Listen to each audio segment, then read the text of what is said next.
পোলাওটা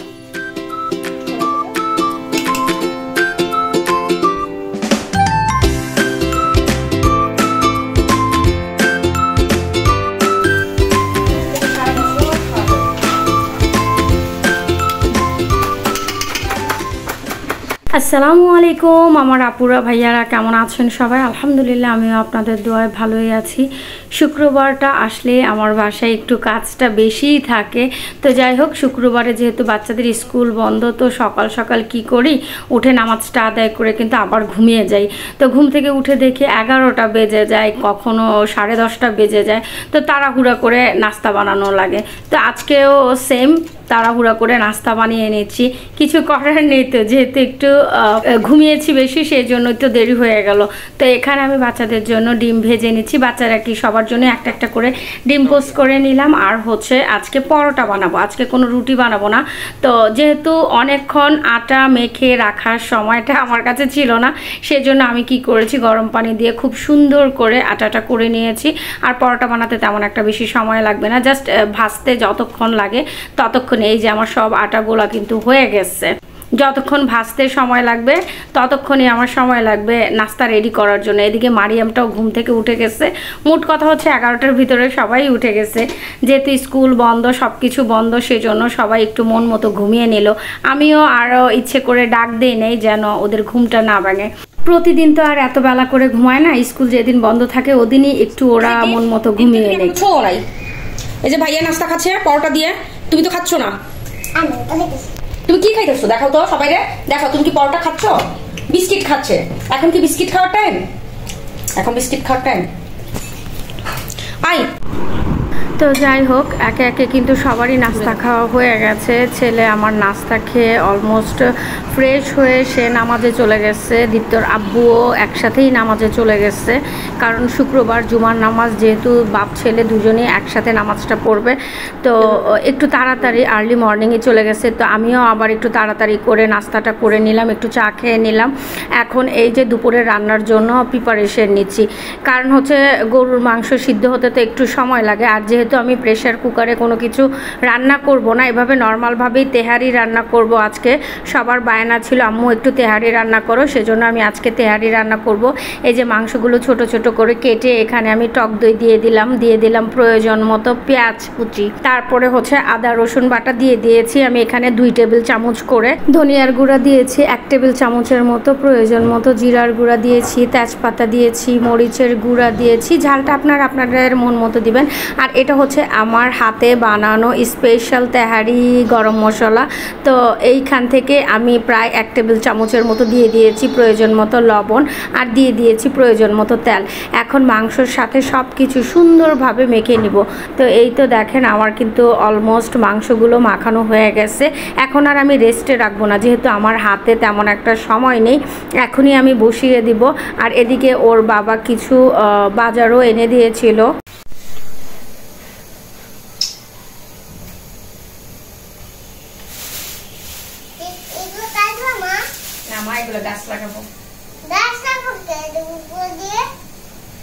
তাহলে সারা বছর আবার খাওয়া যাবে, বুঝছো?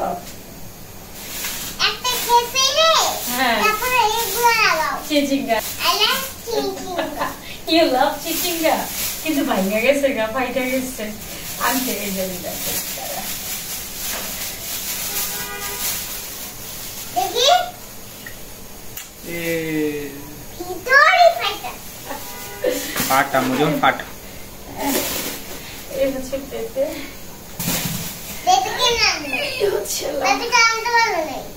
প্রচন্ড পরিমাণ রোদ। কথা দিব না তো, জানি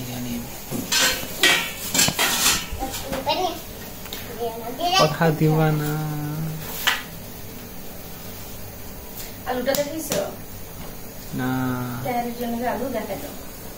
এই যে তেহারির জন্য আলু, কি টক পাতা, ভর্তার জন্য টক পাতা, তাই না রে? আমি তেহারিটা টক পাতার ভর্তা।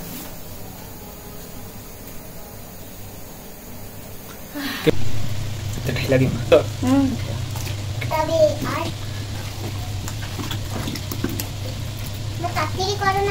হ্যাঁ করতেছে বাবা। তাও এই পাশে কালো হয়ে আছে। ওই বড় পাতিলের কারণে। কাটলাম একটু। না পোলাও কে খাবে? আর মারিয়াম 2 ঘন্টা ধরে অপেক্ষা করতেছে তেহারির জন্য, সেজন্য মারিয়াম এর অপেক্ষা শেষ হচ্ছে না, তাই না মারিয়াম? কি খাবে মারিয়াম? পোলাও। ওর পোলাও ছাড়া আর কিছু বুঝে না, তাই না? ওকে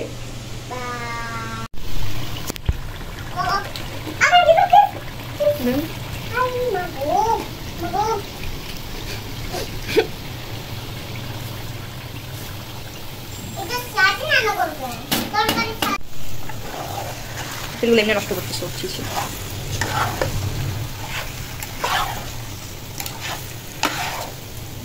তেহারির মাংসটা যখন সিদ্ধ হয়ে গিয়েছিল তখনই কিন্তু আমি পোলাওর চালটা অ্যাড করছি। এখন পোলাওর চাল আর মাংসর সাথে ভালো কিছুক্ষণের জন্য ভেজে নিব। যতক্ষণ আপনি ভেজে নেবেন ততই কিন্তু পোলাওটা ঝরঝরা হবে। তো ভাজা শেষ হয়ে যাওয়ার পর এখানে আমি গরম করা পানি কিছু দিয়ে দিয়েছি পরিমাণ মতো। পানিটা আমি 1 কাপ চালের জন্য 2 কাপ পানি ব্যবহার করেছি, আর সাথে দিয়ে দিচ্ছি কিছু পরিমাণ কেওড়া জল আর হচ্ছে গোলাপ জল, আর দিয়ে দিচ্ছি বেশ কিছু খানিকটা ঘিটা অবশ্যই দিবেন, খুব সুন্দর একটা ফ্লেভার বের হয়। এখন এটা বলক আসলে আমি একদম দমে রেখে দিব 20 থেকে 25 মিনিটের মতো। দেখেন মাশাআল্লাহ অনেক সুন্দর তেহারি কিন্তু রেডি হয়ে গেছে। তো ওরা এখনও আসে নাই, ওরা যখন আসবে তখন একসাথে সবাই মিলে খাবো। এখন আমি এভাবে এটাকে চুলার আঁচ একদম কমে লোতে দিয়ে তারপর রেখে দিব। ওরা যখন আসবে তখন একসাথে বসে গরম গরম তেহারি সবাই মিলে খাবো। কালারটা দেখে কিন্তু আমার খুব লোভ লেগে যাচ্ছে, আর গন্ধটার কথা কি বলবো, এত সুন্দর একটা গন্ধ বের হচ্ছিল, মানে তখনই আমার খেতে ইচ্ছে করতেছিল। তো যাই হোক, সর্বপ্রথম আমি মারিয়ামকে দিচ্ছি, কারণ মারিয়াম অনেকটা সময় ধরে অপেক্ষা করছিল। তো ওর বাবাও চলে আসছে, বললাম যে মারিয়ামটাকে একটু খাইয়ে দেন। মারিয়াম অনেকক্ষণ ধরে পোলাওর জন্য অপেক্ষা করতেছিল। ফাইনালি মারিয়ামের পোলাও খাওয়ার সময় চলে এসেছে।